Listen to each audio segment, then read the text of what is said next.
This is Sean with Voices Live On, and we're speaking with Wendy Berry, and you're a college friend of Bob's. That's when you guys originally met. And where are you located currently? Falmouth, Mass. And that's actually where we met when you hopped on the boat and we went from Falmouth to Hyannis. And the seas were a little rough that day. Is that right? They were awesome. It was very strong winds, great for sailing. All right, so let's just give us a little bit of backstory. Where did you actually see Bob for the first time, if you can recall the first place? Oh, I do recall. 45 years ago, it was sophomore year at UMass. We were in an electrical engineering first elementary circuits course together. And this tall, blonde, nice-looking, well-built man comes walking into the class and sits practically right in front of me in our auditorium. And I thought, I got to get to know this guy. He looks like he's going to be a lot of fun. And over the next couple of weeks, I think we started talking and we were helping each other on some of the homework problems, etc. And probably a couple months after that, I was in my apartment, and on a Friday night, like around 5 o'clock, starting to get a little stir crazy from studying. And I look out my window, and who do I see but Bob Solomon and my other really good friend, Ed Connolly, coming toward my condo with a full case of Molson, which was my favorite beer at the time. And I thought, oh, this can't be good. And that was sort of the change that I had in my college career, where I went from having my friends that were mostly women, that weren't engineers, to now having this large gang of engineering friends that were so much fun. And Bob was the ringleader.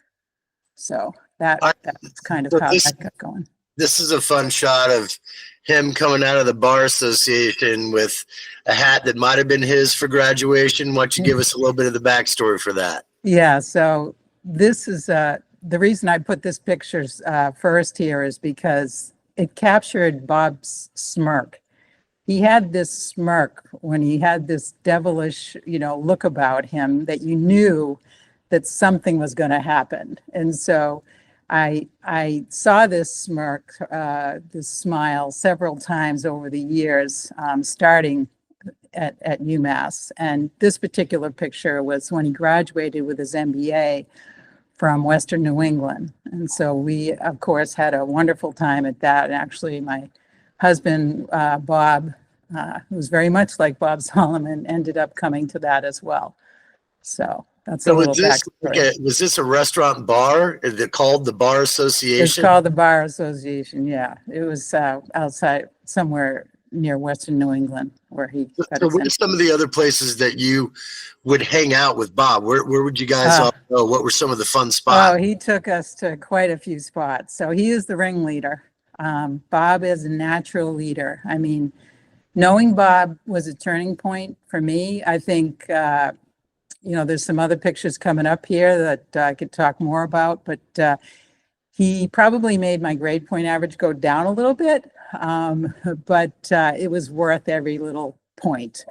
Let's put it that way. So we went to our favorite place for all of us was Poor Dick's. It was a disco in Amherst, and we would close the place lots of times on the weekend. We studied real hard during the week, but Bob would make us go out. He wouldn't have to ask too hard to get us to go out. Sometimes even on a Thursday night. Bob's dance moves. Let's talk about Bob on the dance floor. Oh, Bob was smooth. He usually didn't go out on the dance floor till later in the evening. And we didn't even go out back then till like 10 o'clock or something.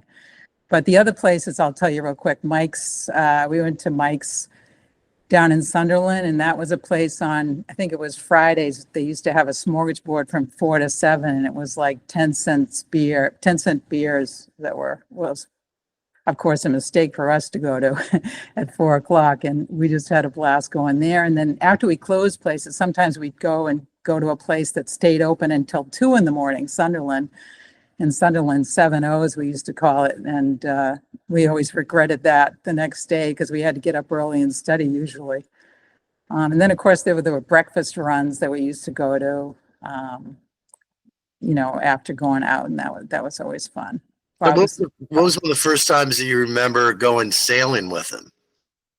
So there was sort of a gap when we had our kids in that we weren't doing anything like that, any of those earlier Fagawi trips. But in 2009, we became sort of empty nesters, and we joined Bob and a lot of his really wonderful Indianapolis friends, and some of the core Cape Cod friends as well, and did the Fagawi. And Bob and I, we had an absolute blast. So that was the first time, Sean. Okay.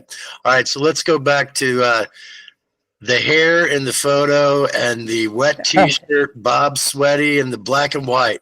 What's the situation with and why is there a black and white and a color? Let's just kind of talk about why Well, two different I probably had to hide something in that picture. I don't know, but we got to remember, probably fortunately back then, we didn't have cameras all around us all the time. And maybe that was a good thing, but I used to bring my camera often to different things. And so this was one of the times. And Bob, we had kind of a wild party that night. That was at Puffton Village, and we all lived in Puffton Village, so it was easy to walk between, so we could be crazy. And I think my friend Ed, he had his younger brother at this one. We had Den Wilhelm, Bob's best friend from New York.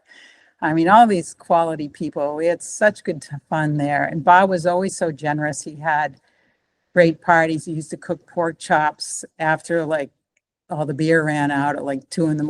And sometimes they weren't quite done. And I was always worried the next day if we were going to die early. But Bob, the reason I put that black and white picture in there, that sort of shows Bob in a pose of explaining something or trying to get your buy-in on something. He was very well spoken. He knew how to connect with people. He was passionate, he was enthusiastic, and he was so positive.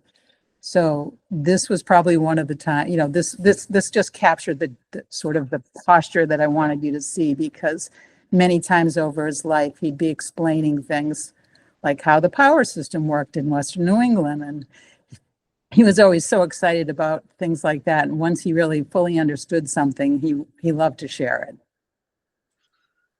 So here's a beautiful holiday, maybe the holidays, but is that a bell, or did you weave that hat and make it yourself, or who produced the hat? How did that in the situation? Yes, that's actually, my mom made that hat actually for me. So this is when now I'm in grad school in Boston, and we are having a New Year's Eve party here. So it got kind of out of hand. In fact, when my roommate saw this picture, she got upset because we had taken all the baskets off the wall. We had them on our heads. We had a blast that night. In fact, Bob has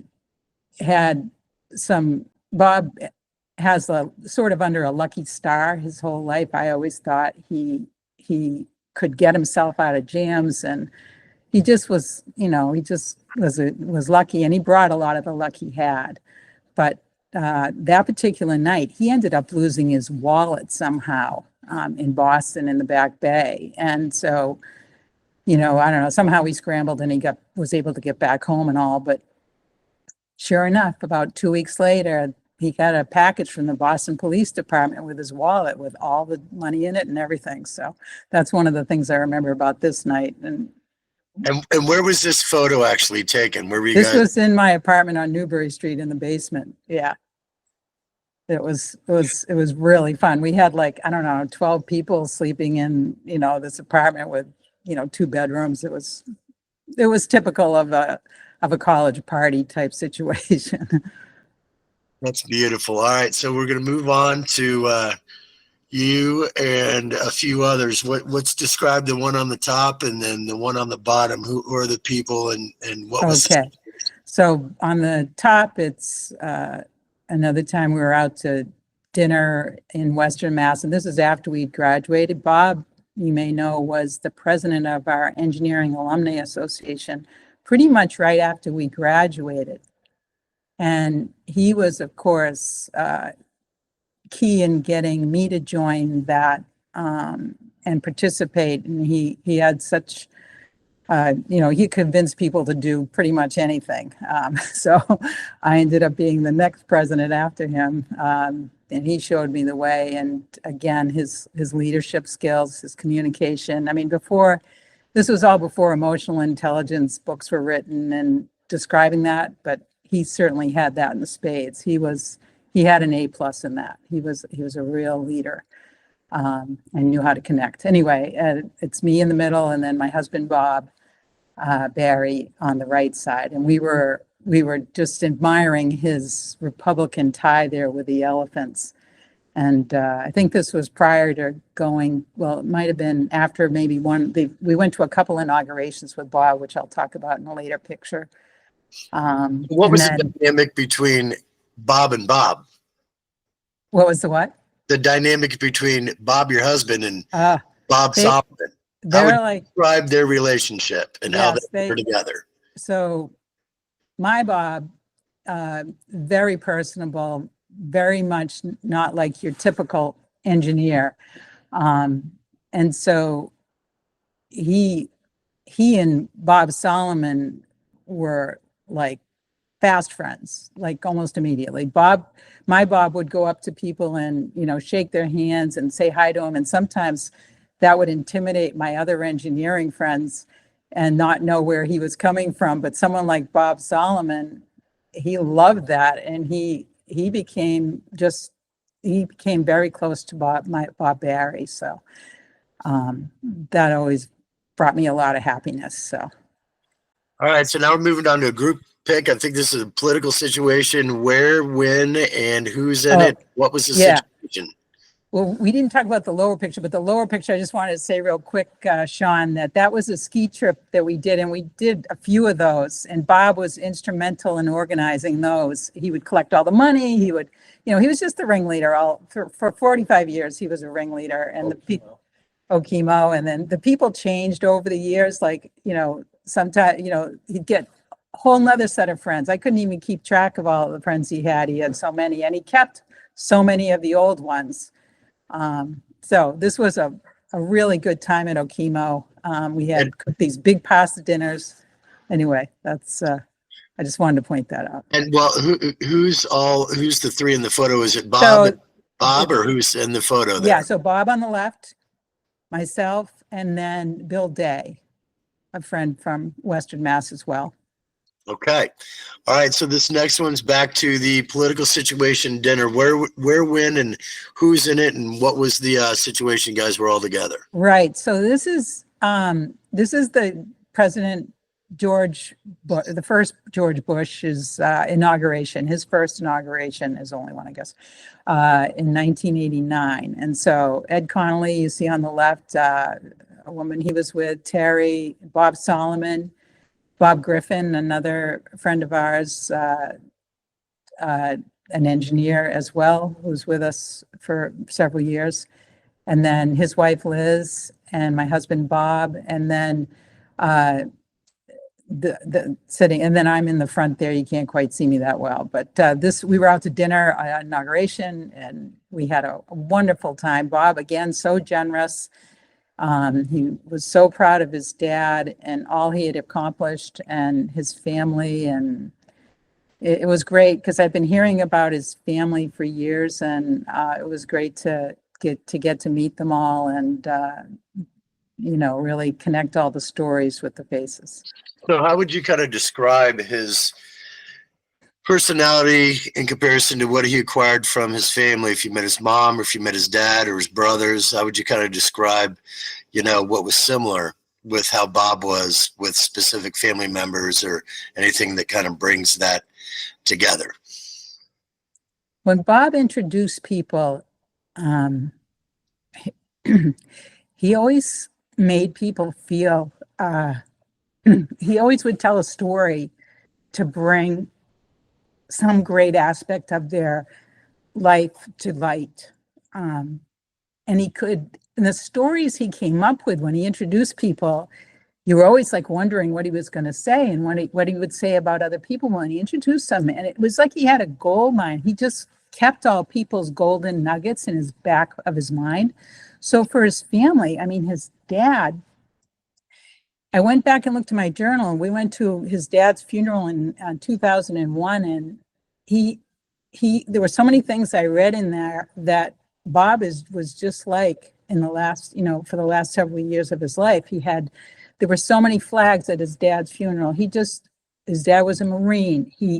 He supported the veterans. He cared so much about our country, and he wanted line item veto. And Bob was so passionate about it all. He'd call me and say, Wendy, if we can just flip 3 seats, we'll turn this thing around. We can get line item veto. He was so passionate, and he wasn't negative.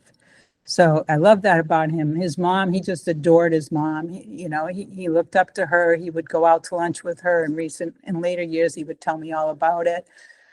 His sisters, he just talked with admiration. So like I said, since UMass, I was hearing about, so it was great to be able to meet them and his brothers. He was so proud of his brothers. All right, so we're moving on to the flowered shirt party, or what situation was this? But the thing I loved about Bob is not caring about his hair. Like an Indian for a long that time. was part of the charm. Yeah, I know. But he cut his own hair. The people don't, like in Indy forever, he's like, no, I'm just cutting it up, put some bleach on it, and I'm just kind of doing it myself and whatever. But I was like, Bob, we'd be out at at an outside kind of patio bar social situation, and he'd walk up, and I'm like, you kind of jacked up the back, like there was just some situations that I'm like, can we cut around the corner and I trim it up just a little bit? But he's like, no, I don't care. I don't care. So anyway, let's talk about the flowered shirts in this situation. Yeah. So now here we are, 2004. So 20 years ago. So now we had all, at least the UMass folks, have been friends for 25 years now. And we all flew out to Bob's wedding, and for the weekend, and we had an absolute blast, as we always do. You can see his good friend Den Wilhelm in this picture.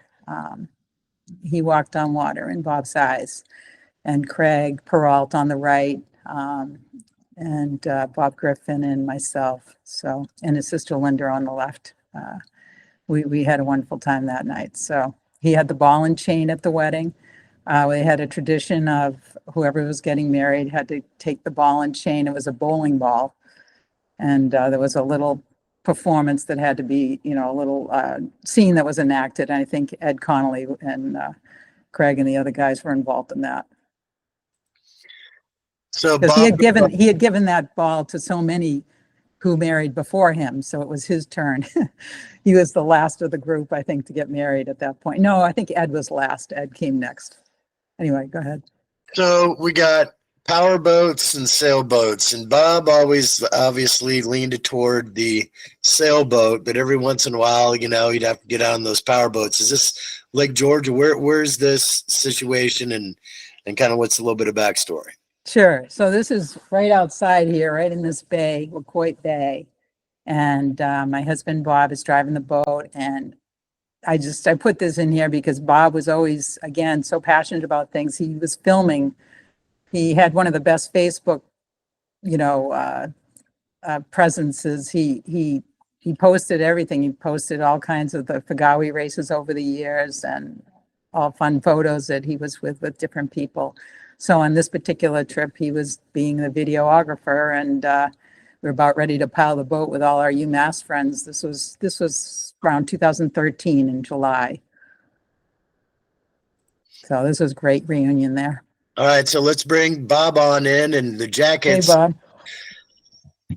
2009 is when Bob won the Fagawi with you guys as the team. And I just got done actually interviewing David George. He's in this pic here. And Bob, you're coming in. You guys were sandwiched between Wendy and David. So Bob, if you could, before we kind of jump into the Fagawi, if you could kind of give me some perspective on when you really met Bob in college and maybe some specific moments one-on-one that you guys did some fun, unique, or outlandish things. Well, I'm looking at a beautiful picture of him with his glasses on right there, but just pre-Fagawi, a few of the ski trips Wendy mentioned kind of come to mind. It was a time when I had come into Wendy's life and Wendy wanted me to meet this great group of people. So there were times on those weekends when Wendy might be with the ladies that were with us. But anyway, I had some of that time with Bob alone. And, you know, we talked seriously as much as we had silly type fun. I never really got into some of those earlier life circumstances that the UMass guys got involved with. But I know one thing, Bob loved Wendy. They were very tight. It made me be able to be friends with Bob very easily.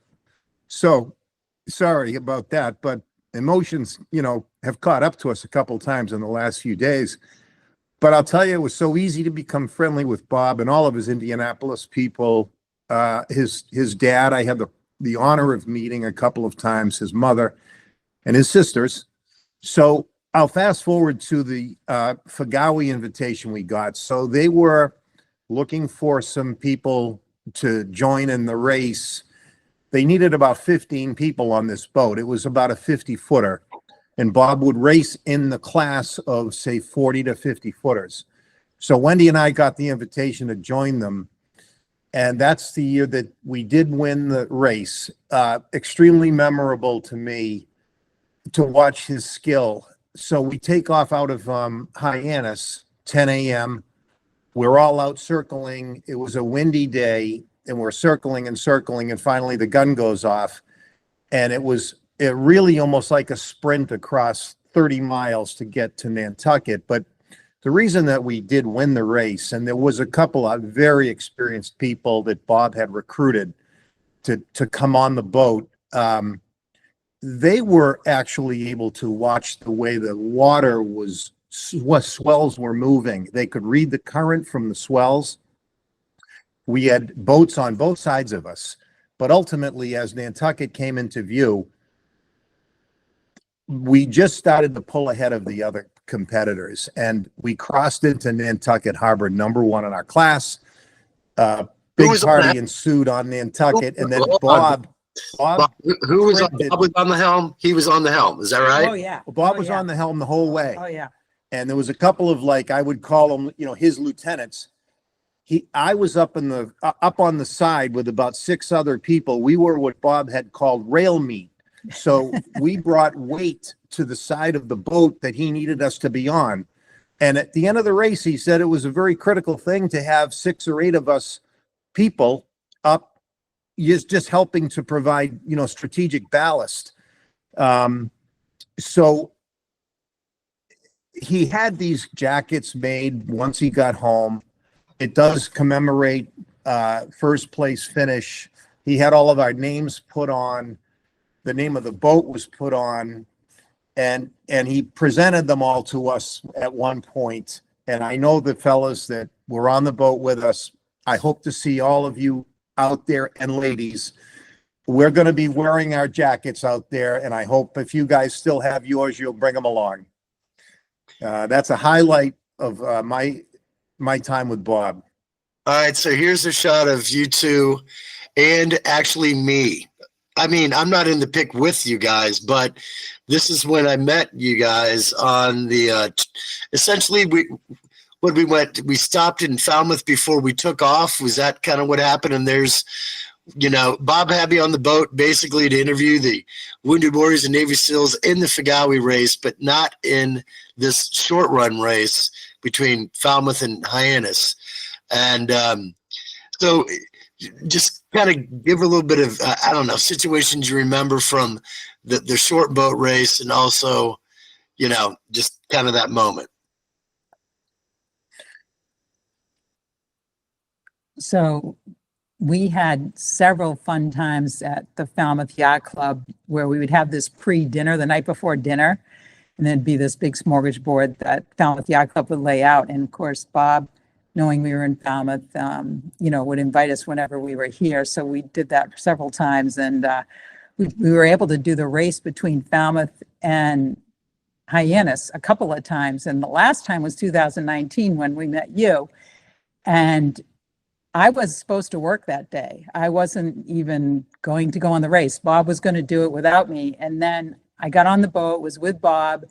And then one thing led to another. Next thing you know, like, screw it, I'll come. And I just locked my car, put my computer in there and took the boat. And we had the best how strong were those winds? I'm going to take over right Yeah, now. okay. So what happened was this race is 10 miles long. It's the precursor the day before the race, the Fagawi. So everybody gets to Hyannis however they do. Bob would always go from Newport, get the boat, bring it up to Falmouth, and then he'd do this practice race just to get up to Hyannis. This was the most invigorating sailboat ride I've ever had, and even Bob said it was probably in the top 5. So it was very, very windy. And as we were heading up towards, just before you get up to the entrance to the Hyannis Harbor, there's an elbow that you have to turn on the Cape. And we were all racing. We had boats to the sides of us, but I was in charge of the wind speed. And I remember it clearly. We broke 15 knots. And Bob was at 13 knots saying, my gosh, we're flying. And then I remember yelling to Bob, we've just hit 14. Bob. And he started to laugh because he saw how much fun I was having. And I was holding on to the mast. And I said, Bob, 15. And he used to come back and tease me and laugh with me about those times when I would record the speed to the crew. But we were soaking wet when we got in. I remember having to go up downtown, and I bought all new clothes because we were going directly to a party as soon as we landed. But we talked about that for months. It was just wild, the kind of ride we had. So I got to interject my perspective on where I was physically on the boat. So I was down below, but standing on the steps with a GoPro on a pole that was like a periscope that popped up because I thought I was going to get thrown off the side of the boat, number one. Number two, when we're tacking and cutting hard, all those bags that he puts in the middle of the boat, because you can't have the bags back in, in the rooms. You got to have all the weight centered in the middle of the boat. So I'm not only getting slammed up against the side, bags are flying and slamming in the galley. And so, yeah, that I felt like I was put through boot camp in that whole situation that whole time. But now we're going to go to a couple picks. And this looks like it was kind of after the Fagawi, probably when we got to Nantucket or even when we were coming back. But why'd you pick these and what do you remember about these moments? Well, we had quite a party on the boat that afternoon before going to the ceremony, and we had a lot of Bob's younger friends from Indianapolis were playing some pretty crazy music, and we were all singing along and just had a blast. That's why. I remember this too. I remember it well. So we're in the galley of the boat, as you can see, and there's a bunch of younger fellows, and I may have instigated this. I may have, because I do love to do this stuff. So I'd suggest we play a song on the stereo, and whoever could sing the song, we'd all sing it. And it led to the young kids picking songs. And I remember glancing over a few times at Bob, and Bob never made a recommendation of a song. And I'm not even sure I saw him singing, but what I saw him was just beaming. I still remember where he is in the picture. He's to the left of the stairs. You just can't see him. But he watched us sing probably a dozen songs and kept on opening beers, and Bob as well. And it was a cherished moment. The energy right there for that couple of hours that we did that, I don't know that you could ever recreate it. Bob was very entrenched in trying to do the navigational plans. He always was. He put on his readers, and he'd be plotting, where he's going to go and watching what the currents are going to be, et cetera. So he really tried to stay focused during those races and really study to ensure that, you could do the best they can with the boat they had. And in the later years, how he had all the veterans on there, and he was very passionate about supporting the veterans. And I love the fact that he created the foundation, to help veterans learn the joy of sailing, especially the PTSD folks. So speaking to that, a goal we're going to try to do here in Indianapolis is his boat at the sailing club, that it stays with the sailing club, gets donated, and then it gets used to help train people, kids, help veterans with PTSD, and me helping save the stories of the people on the boat was like his kind of top areas of what he really wanted for the good of the people of the planet. What would you two like to say to his family, just kind of directly, and any other thoughts you like to say about Bob? Well, we have a closing toast we're going to do. I would say to his family and friends, we're so lucky to have had Bob in our life. He's one of those forces that comes around every once in a while, and he was a star, and so many things will remind us all of him as the years go on. He'll be with us. Yeah, and I have this takeaway from any of these times in life when you lose people, that you really never lose them. And when I see a picture of Bob, or if I see an old friend of Bob, or even Wendy and I will sometime, every time I see a sailboat that's like the one, the Summer Wind, I'll always think of Bob. And, I want everybody to feel like we haven't completely lost him. We will have him in our lives forever. And to his family, I know you feel that way also, but please be comforted by the fact that all of us feel the same way. So Wendy has the old toast, and here we're going to make it. All right. As Bob used to, go ahead, Wendy. Well, I wish everyone was together here. George Ashar, Bob Griffin, Ed Connolly, Craig Peralt, his family. We had so many good times. And what we used to say is, for God, UMass, and country. Gross.